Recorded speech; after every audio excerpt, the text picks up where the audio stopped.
She didn't cry when she said it, that's what I remember most. She stood by the bedroom window, still holding her phone like it had the final word. Her back was straight, her voice deliberate.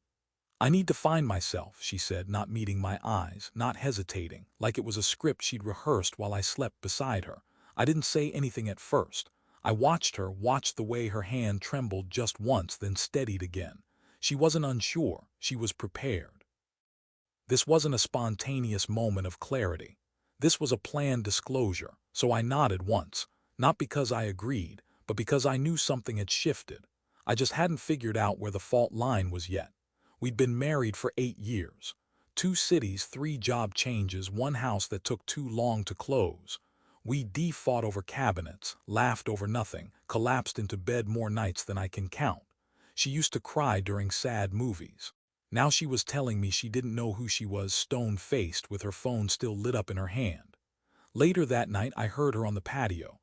The door was half cracked, her voice low, not panicked, not upset, just calm. She was on the phone with someone she called Jay, said she said it and that I took it better than expected. I didn't move. I let her think I hadn't heard. That was the first breadcrumb, not the speech, not the phone call, the calm. This wasn't a breakdown. This was an exit. I replayed the weeks before, how she'd started working out more but never talked about her workouts. How she switched her shampoo, started sleeping in matching sets again like she was expecting to be seen. I asked once if she was okay. She kissed me and said, "Why wouldn't I be?" But the kiss landed wrong. It was reflex, not affection. In the days that followed, nothing changed on the surface. She made her coffee, sent me memes, sat beside me on the couch. Her hand rested on my thigh like it had 100 times before, but her thumb didn't move. No small circle, no rhythm, just placement. Contact without connection. I wasn't angry yet. I wasn't even heartbroken. I was curious. She said she needed to find herself. So I started watching to see who she was when she thought I wasn't looking. That first weekend, she went to yoga twice. Came back flushed but not sweaty. One day she brought home smoothies. The other day she didn't. When I asked how the session was, she blinked too long before answering. "Tough," she said, "but good." Then she changed the subject. She left her phone face down now, a new habit. She started showering at odd times. Once at 10:30 p.m. after saying she was too tired for a movie. She used to shower in the morning. I didn't say anything. But that night while she was in the bathroom, I looked at the screen of her phone when it lit up. A message preview, no name, just a number, a winking emoji. She came out wrapped in a towel, saw me near the bed, phone still glowing in the dark. She hesitated for half a second, then smiled and said, "I'm starving, want to split a grilled cheese." She was good at pretending. But she wasn't careful yet. That's what told me this was early. Not the beginning, but not far past it either. I agreed to the grilled cheese, ate half, said I was tired, and lay beside her in bed, wide awake while she fell asleep quickly, too quickly. I counted the minutes until her breathing slowed. Then I slipped out of bed and sat at the kitchen table alone, letting the silence stretch. She said she needed to find herself. What she didn't realize is that I'd already started looking. The receipt didn't look important. It was folded into quarters and tucked into the side pocket of her gym bag, the one she never let me carry, even though she used to. It fell out when she dropped her car keys onto the entryway bench and the bag tipped slightly. I didn't touch it right away. I waited until she went upstairs for a shower. Then I picked it up. Chloe's Tapas Bar, Tuesday, 7:48 p.m. 1 cocktail, 1 old-fashioned, 2 appetizers, 1 entree split. Total, $86.42. I stood there, thumbing the edge of the paper. She told me she was at yoga that night. Came home in leggings and a zip-up hoodie, hair pulled back in a way that suggested exercise. Even mentioned her hamstrings were tight. That was Tuesday. This was her proof of fiction. I put the receipt back exactly where I found it. I didn't ask. I didn't accuse. I adjusted. She was writing a version of reality and leaving gaps in the narrative. I started filling them. That week I began checking her location history through our shared Google account. She didn't realize it was still active. Most people don't. On Tuesday, her phone pinged at a downtown parking garage across the street from Chloe's. She was there for nearly 2 hours. The app logged her at stationary from 6:43 to 8:59 p.m. I'd been home by 6:15. She told me class started at 6:30, ran long, and she stopped for a smoothie after. She came through the door at 9:12. Claimed traffic on the loop was bad. I started logging timestamps. She changed her phone password 3 days later. A 6-digit code, not Face ID anymore. I didn't ask why. That Saturday, she said she was meeting her friend Marcy for lunch. The kind of lunch she used to want to talk about afterward. But when I asked how it went, she said, "Fine, Marcy's still in her drama spiral." Then she went upstairs and didn't bring it up again. Marcy posted photos that day, 2 of them, both from a winery 40 minutes west. She tagged another friend, not my wife. That night I noticed my wife had a new bracelet on. Thin, gold, minimal, not the kind of thing she buys for herself. I asked where she got it. She glanced down, feigned surprise. "Oh, this, Marcy got it for me, said I needed something delicate for summer." She didn't even try to match the lie to the timeline. That's what stunned me. Not the bracelet itself, but the casual way she invented the origin. It was small, forgettable, like a test balloon. What could she slip past me? I started checking our credit card statements. I knew the logins, we'd set them up together. She stopped using the joint card for her weekday expenses. That wasn't new. What changed was the pattern. She started taking out small ATM withdrawals. Not often, always under $100, just enough to run errands or build distance. One of the charges stood out. An ATM on Ferry and 8th, same street as Harper and Elm, a boutique hotel mostly used for private meetings and business retreats. I Googled it. Their restaurant didn't open to the public anymore. Guest keycard access only. The next time she left for a walk to clear her head, I checked the glove box. No gym card, no yoga studio fob, but there was a crumpled valet stub from Harper and Elm, dated the previous Thursday. I folded it back the way I found it and returned it to the glove box. She came home 40 minutes later with a smoothie and a quick smile. "The walk helped," she said, brushing a piece of hair behind her ear like she thought that motion still worked on me. I nodded, glad to hear it. I started sleeping lighter after that. She never noticed. She said she needed to find herself, and I was starting to learn where she'd been looking. I didn't tell anyone, not yet. Not a friend, not my brother, not even the one person I knew would take my side before hearing a word, my mother. Telling people would have made it real, and I wasn't ready to let it calcify into truth. Not before I understood the scope of what I was dealing with. Instead, I watched. That Sunday, she made us pancakes just like always. 3 blueberries in mine, drizzled syrup, and that off-key hum she did whenever she was in a good mood. She asked if I wanted to go on a hike after breakfast. I said yes. We hiked 3 miles in silence, except for the occasional comment about a squirrel or the trail incline. Her hand brushed mine but didn't hold it. When we got to the summit, she took a selfie of us, smiling like she hadn't been staging her own exit behind my back. Posted it that afternoon with the caption, "Grateful for mornings like this." I took a screenshot. Not because it meant anything to me, but because I wanted a record of how good she was at smiling while the foundation cracked beneath her feet. That week, I started going into the office earlier than usual. She noticed. "You okay?" she asked one morning, setting down her mug next to mine. "Just trying to stay ahead of some projects," I replied, eyes on my laptop screen. She nodded. "Don't burn yourself out." She didn't ask which projects, didn't follow up. She never used to let things drop that easily. I wasn't going to the office. I'd cleared my calendar. Instead, I sat in my car 2 blocks from the yoga studio she claimed to attend 3 nights a week. I watched the women go in, watched the instructors pull up, recognized a few familiar faces from past charity events we'd attended together. She didn't show. Not once. Not Monday. Not Wednesday. Not Friday. At 6:48 p.m. on Wednesday, she texted me, "Class running over, might grab food, W Marcy after."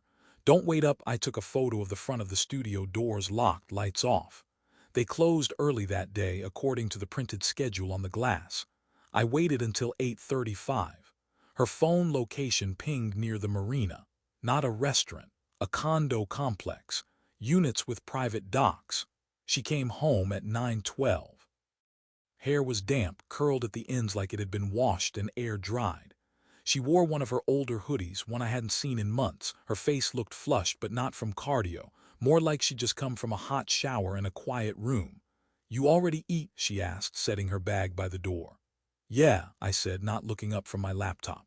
She crossed the room and pressed a kiss to the top of my head. It landed cold. "Think I'm gonna crash early," she murmured. I nodded. "Long class?" "Yeah," she said without hesitation. "Brutal." I watched her disappear down the hall. I didn't confront her. Instead, I made a private email account and started logging everything: dates, times, screenshots, photos, receipts.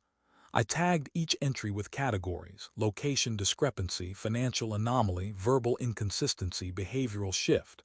It wasn't paranoia. It was pattern recognition. She built a version of herself on top of our life, layered like insulation. Warm, believable, efficient. But every night she told me versions of the truth she never intended to keep. She gave me another brick to build the case. I didn't raise my voice. I didn't change my behavior. She was betting on my comfort, counting on the quiet to hold. She didn't realize silence isn't surrender, it's strategy. There's a cruelty to routine when you know it's a lie. We still had dinner every night. Chicken with rosemary, pasta with garlic oil. She still curled her legs under herself on the couch and asked about my day like that question meant anything anymore. I answered like it did. I noticed her details began to shift. The way she touched me, intentional but brief. Like she was maintaining a performance she no longer enjoyed starring in. A hand on my chest when she passed me in the hallway. A kiss on the cheek before bed. No depth, no delay. Placement over presence. Once I tried to test it. We were folding laundry and I paused beside her, rested my hand lightly on her back just between the shoulder blades. She didn't lean into it, didn't turn her head or acknowledge it at all. She just kept folding a pair of my socks like the act required her full concentration. "Did you ever think we'd end up this boring?" I asked softly. The words came out more honest than I intended. She let out a light laugh, measured, non-committal. "Comfortable isn't boring, it's just familiar." I watched her expression. It didn't flicker. "I don't mind familiar," I said. Her eyes moved to the basket. "Sometimes people forget to look for themselves inside of it." It wasn't a confession. It was a deflection dressed like insight. Something she probably read in one of those Instagram carousels full of relationship affirmations and vague exits. That night, we watched a movie she picked. A romantic drama, one we'd seen before, about a woman who leaves her marriage for someone who sees her more clearly. I noticed the way she leaned slightly forward during the emotional climax, like her body was angling toward some invisible validation. When the credits rolled, she said, "That one hits different now, huh?" I didn't answer. I wasn't angry, not outwardly, but something in me had begun to calcify. The part that used to reach for her hand when the credits rolled. The part that still instinctively looked for her reaction to a joke. I'd stopped searching for proof she loved me. I was collecting proof she didn't. She started making playlists again. She used to do that when we were dating, one for road trips, one for workouts, one for weekends in bed. Now she played music in the bathroom again while she showered, volume up, upbeat and curated. Not casual, chosen. I checked her Spotify history when she left her laptop open one night. A public playlist called Between Versions. It was full of breakup songs and rebirth anthems, songs that talked about rediscovering who you are when no one's watching, only someone was watching. Every detail was a thread unraveling the story she was trying to maintain, but she didn't know that I'd stopped pulling at them. I was letting them fall on their own. She began scheduling solo days. Said she needed space to think. She would go to bookstores and parks, sometimes drive out of town. No friends. No company. "I just need to clear my head," she'd say, brushing her hand across my shoulder like a parent pacifying a child. And every time she left, I waited. I waited to see if this was the time she wouldn't come back, but she always did, on schedule, with something in a shopping bag and a forced smile in her eyes. We had dinner. We talked about shows. We coordinated grocery lists. I let her believe I believed it. There was nothing louder than the silence between us, not the clink of our forks. Not the shower water upstairs. Not the sound of her heels crossing the floor when she thought I was still asleep. She hadn't left yet, but she was already gone, and I was still right here documenting the distance. The night I installed the tracking device, I didn't feel like I was crossing a line. I felt like I was finally stepping into the truth. I'd already mapped her patterns. The late showers, the vague errands, the changed password on her phone, the new lingerie she buried at the back of the drawer but never wore around me. I wasn't guessing anymore. I was verifying. I'd ordered the tracker online, small, magnetic, inconspicuous, took 3 days to arrive. I waited until she went to her Saturday meditation class. Said it helped her get grounded. She left in leggings, oversized hoodie, phone in hand, smile on cue. I gave her 15 minutes, then went out to the driveway. Her car smelled like her perfume, clean, citrusy, deliberate. There were 2 mints in the center console, a receipt from a cafe she never mentioned going to. One of those places that doesn't post signage, the kind that only regulars know how to find. I slid the tracker up under the rear wheel well. Took less than a minute. Walked back into the house like I'd only stepped out for air. The dashboard app gave me real-time location updates every 15 seconds. I labeled her car Silver Echo on the map. The name didn't mean anything, but I needed to reduce this to code. If I let it feel personal, I'd start chasing closure. I wasn't here for closure, I was here for clarity. Her location pinged downtown again, not at the meditation studio, but 4 blocks east by a co-op loft building with guest parking. She stayed for 2 hours and 20 minutes. When she came home, she was glowing. Skin flushed, lips glossed like she'd just reapplied. She didn't hug me. She went straight to the kitchen and started slicing strawberries. "Want a smoothie?" she asked without looking up. I watched her hands, precise, casual, no shake. "Sure." She handed me one, kissed the side of my head like she always did, exactly once, just light enough to register. Then she went upstairs. I waited until I heard the water running before checking the tracker log again. Still downtown, still at that same address. I copied the timestamp and pasted it into my notes folder. Over the next week, I began piecing it together: movement patterns, unexplained expenses, social media gaps. She'd say she was with Marcy, but Marcy's Instagram told a different story. She once claimed she was stuck in traffic for 45 minutes. Her tracker showed her parked behind a midtown restaurant the entire time. I stopped confronting these inconsistencies in my head. I started organizing them. I created a private spreadsheet. Labeled tabs: location, financial activity, timeline, conflicting statements. I uploaded screenshots of her texts, photos of her post-trip appearances, fresh lipstick, changed jewelry, uncharacteristic mood swings. I pulled our credit card statements. Found 5 separate cash withdrawals from an ATM inside a boutique hotel's parking structure. No meals charged, no overnight stays billed, just cash. Enough to leave no record if she was buying wine, splitting bills, or sharing spaces she didn't want tied back to her name. Then I checked her Apple Watch. She'd forgotten to log out of iCloud on her old one, the one sitting in her nightstand drawer, uncharged for months. I reset it, logged in through her ID, and connected it to my own phone. Now I could read her text previews in real time. Monday afternoon, while I sat in a conference room at work pretending to care about quarterly reporting, I saw this. "Last night was exactly what I needed. Thank you for not rushing me." No name, no details, but it wasn't to me. I hadn't touched her the night before. She claimed she had a headache and went to bed early. The message appeared at 3:27 p.m. At 3:42 p.m. she sent me a meme, a joke about husbands who can't do laundry. I texted back a laughing emoji. Then I went to the spreadsheet and entered another line. The story was writing itself. All I had to do was collect the chapters. She wasn't finding herself. She was rehearsing her exit with someone else's script. The first man was a name I didn't recognize. The second was a name I did. It started with a transfer, $300 from our joint account to her personal one. It wasn't the money that caught my attention. It was the label in the memo field. Consult, JP. That wasn't unusual in itself. She sometimes freelanced as a brand consultant, but we'd agreed not to use joint funds for her solo gigs. It was part of the boundary we set when we separated our finances 2 years ago. She insisted on financial autonomy. Now she was dipping into shared reserves again. I searched the transaction timestamp and cross-checked it against her location data. She was at a downtown cafe, one she used to call her thinking spot. The tracker showed she stayed there for over an hour, then went 3 blocks north to a private office suite, JP & Co. Marketing Solutions. I pulled the firm's site.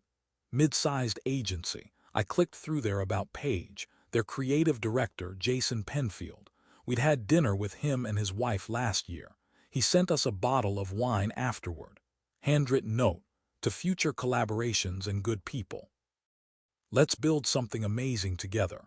I remembered shaking his hand.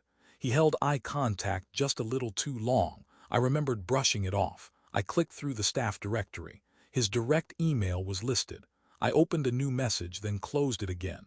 I wasn't going to ask questions he wouldn't answer honestly. Instead, I went into the folder I'd built, the one labeled Shared Narrative External Ties.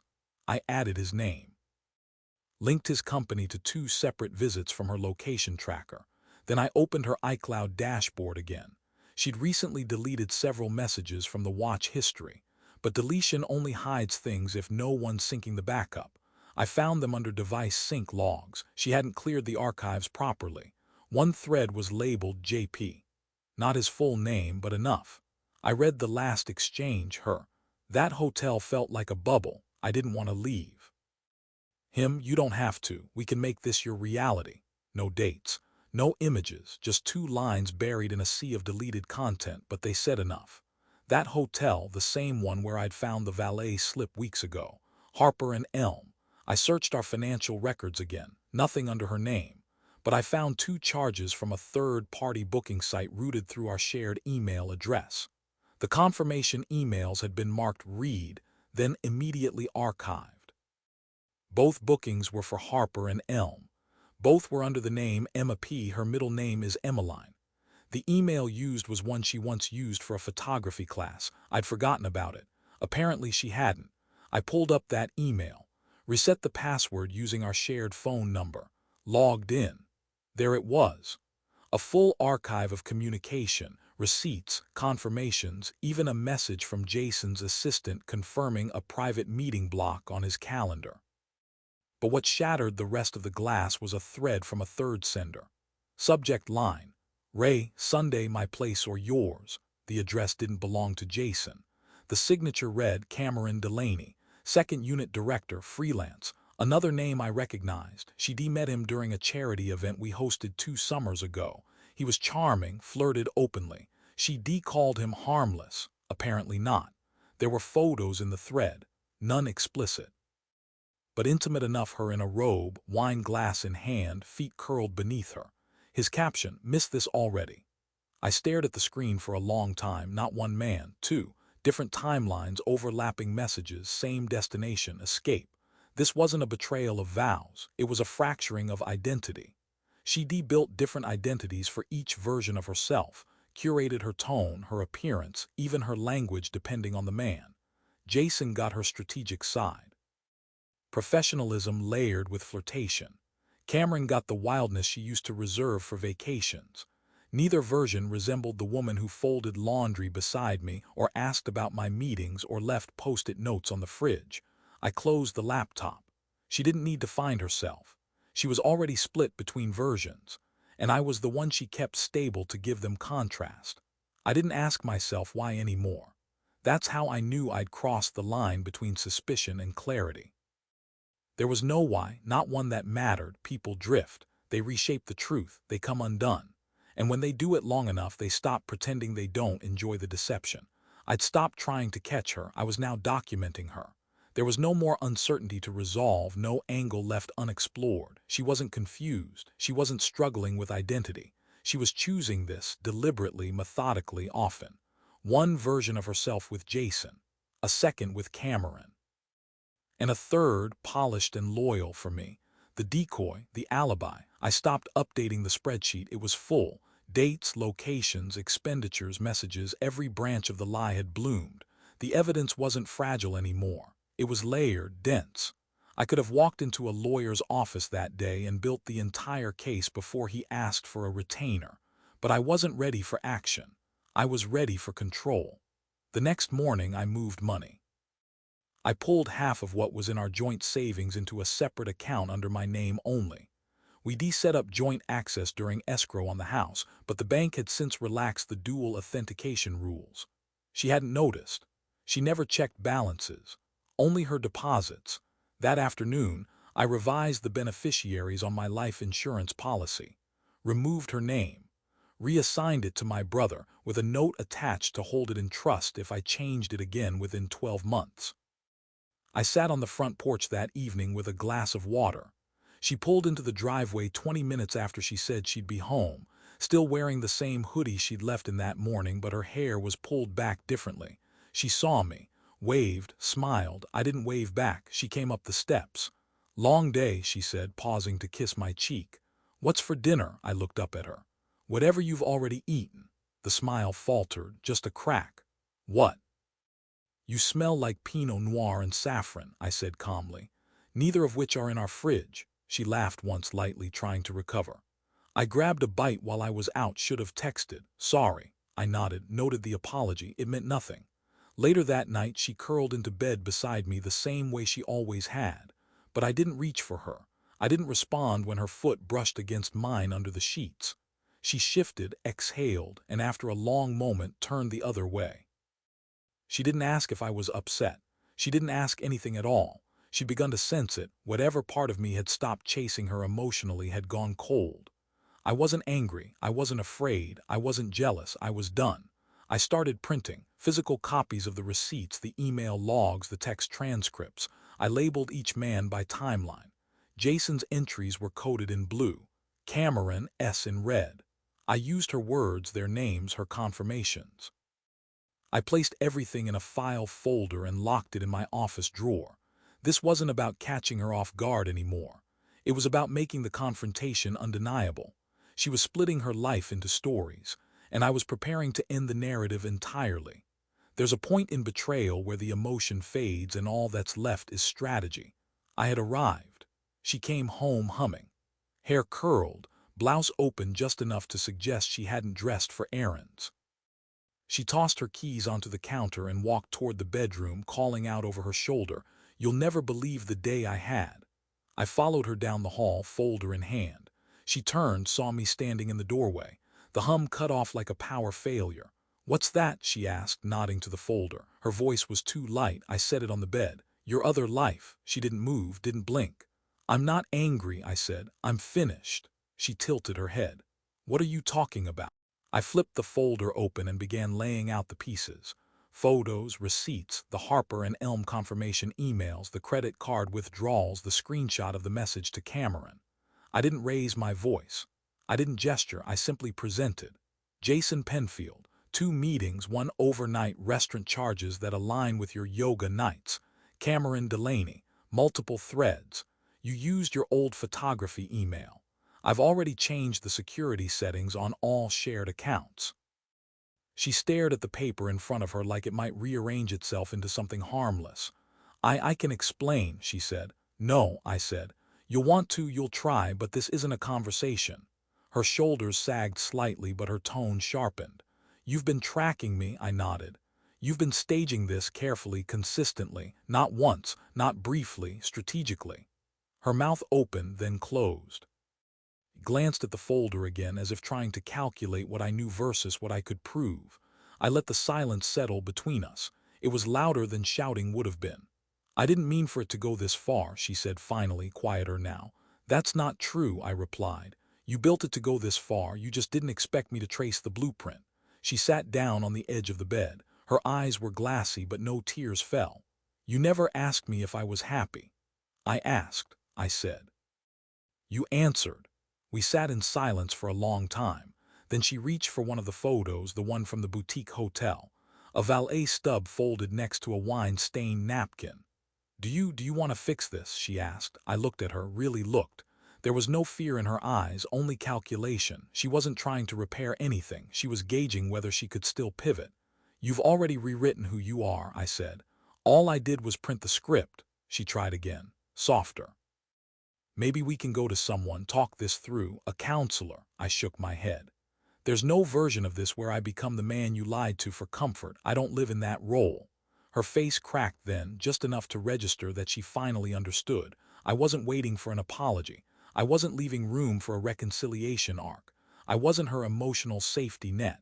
This wasn't salvage, it was severance. "I've contacted an attorney," I said. "You'll get the documents this week. I've already prepared the separation details. The joint account is frozen. I've logged your withdrawals. Don't try to frame it any other way, it won't hold." She wiped at her eye, still no tears, just the gesture of regret. I stood. She didn't stop me. At the door, I turned back. "You said you needed to find yourself." She looked up tired. "I thought I did." I nodded. "You did, that's the problem." And then I walked out, quiet, controlled, done. 3 days after the confrontation, I sent the file to my attorney. Everything time-stamped, labeled, categorized. He called me the next morning, his voice low and careful, like he expected me to be unraveling. Instead, I asked him one question. "What's the fastest route to full legal protection?" He paused. Then gave me a list: separation of assets, house title freeze, updated estate documents, formal notification of marital misconduct. "You've already done most of the legwork," he said. "This reads like a forensic file." I didn't tell him I'd started it before I even confirmed the second man. That same day, I emailed her a copy of the separation documents and copied her personal email. No cover note, just the facts. The subject line read, "Documentation, marital dissolution/evidence enclosed." An hour later, she texted me 3 times. First, "Can we talk?" Then, "Please don't do this yet." Then finally, "You're making a mistake. This doesn't have to become a battle." I didn't respond. I let the silence do what my words never could. The house turned cold quickly. She moved into the guest room without asking. I removed her access to the office Wi-Fi, took back the spare car key, changed all security questions on our shared utilities. I wasn't punishing her. I was drawing the line she thought I was too weak to enforce. She didn't cry. Instead, she tried to reconstruct some version of control. I came home one night to find dinner made, her music playing low, wine bottle open. She was dressed in something she hadn't worn in a year. I walked past her, set my keys down, and opened the fridge. "I thought we could talk," she said from behind me. I turned, looked her over once head to toe, and said, "We already did." She didn't follow me upstairs. 2 days later, she tried again, this time with nostalgia. "You remember Lake Arrowhead?" she said, unprompted, while I poured my coffee. "That trip we took with the canoe and the storm. You carried me back to the cabin. I thought about that the other day, how good we were." I stirred in the cream, then set the spoon down slowly. "We were good," I said, "and I was the only one who stayed that way." She looked down, said nothing. She started avoiding me after that, waking up earlier, showering before I left. We coexisted like strangers navigating a burned-down map. Every shared space was a negotiation. The kitchen, the stairs, the porch. I served her papers in person, didn't leave it to a courier. She opened the door, eyes tired, makeup faded, wearing the robe I'd bought her last Christmas. "This is what you want?" she asked, not accusatory, more confused, as if she still thought I could be pulled back in by a question. I looked her in the eye. "This is what you earned." She didn't respond, just took the envelope and shut the door without closing it all the way. I heard later through a mutual acquaintance that Jason's marriage had collapsed. His wife had found the same messages I did. As for Cameron, he'd blocked her on every platform 3 weeks prior. They were gone. She didn't just lose a marriage, she lost her audience. Word spread slowly. The story she tried to spin, that I was cold, that I overreacted, didn't stick. People talk, screenshots float. And when you fracture yourself into different versions, eventually the mirror breaks. I wasn't interested in dismantling her story. But I wasn't going to protect the story she staged either. Let the truth do what it always does, arrive, quiet and final. The morning she left, I didn't help her carry anything to the car. 3 suitcases, 2 boxes, 1 shoulder bag she wore across her chest like armor. She didn't ask for help, and I didn't offer. She moved like someone who still believed there was dignity in the exit, even after everything. As if choosing her moment somehow softened the damage. It didn't. The guest room was stripped clean. The drawers she once claimed were temporary had been emptied with military precision. I found 1 bobby pin left on the windowsill, bent at the tip like it had been yanked out fast. I dropped it in the trash without a second thought. She hovered in the entryway for a moment. I waited in the living room, arms crossed, keys in my palm, not to leave, just to remind her this house no longer belonged to the version of her that kept it. "I'll be at Marcy's for a while," she said. I nodded, didn't ask how long, didn't ask if Marcy knew the full story. She shifted her weight, glanced down at her phone, then back up. "You'll let me know if anything changes." I met her eyes. "Everything already has." She didn't say goodbye. Just turned and walked out, the door clicking shut behind her like punctuation. I changed the locks that afternoon. 2 copies, one for me, one in a safety deposit box. I had the alarm company update the panel code and revoke her access credentials. I closed out our shared streaming accounts, scrubbed her fingerprint from the front door scanner, not out of spite, out of necessity. Access is power, and she'd forfeited both the second she turned me into a backdrop for her double life. I didn't announce the separation online, didn't post cryptic quotes or wipe photos. I let the silence stretch. People who needed to know already did. The others could speculate. I contacted my accountant, separated my finances fully, set up alerts on all accounts, new passwords, restricted access, transferred the house title into my name only. My lawyer had already structured the legal protections. The final documents were in motion. I stopped explaining myself. I didn't justify why I froze the accounts. I didn't answer her texts asking for just a bit of time to adjust. I didn't return the sweater she forgot in the hall closet. Let her build a new version of herself without my participation. At night, I started sleeping with the window cracked open, not for the air but for the quiet. No whispered phone calls on the patio. No footsteps at 10 p.m., no long showers masking late-night returns. I walked through the house slowly, deliberately, reclaimed each room in silence, took down the art she'd picked out, the generic "together is our favorite place to be" canvas in the hallway, packed up the throw pillows that were more aesthetic than comfort, removed the scented candles I hadn't lit in months. I didn't replace them, I left the space empty. Let the air settle. I didn't need reinvention. I needed subtraction. This wasn't recovery, this was refinement. I didn't lose a partner. I removed a performance. And now I could finally hear myself think.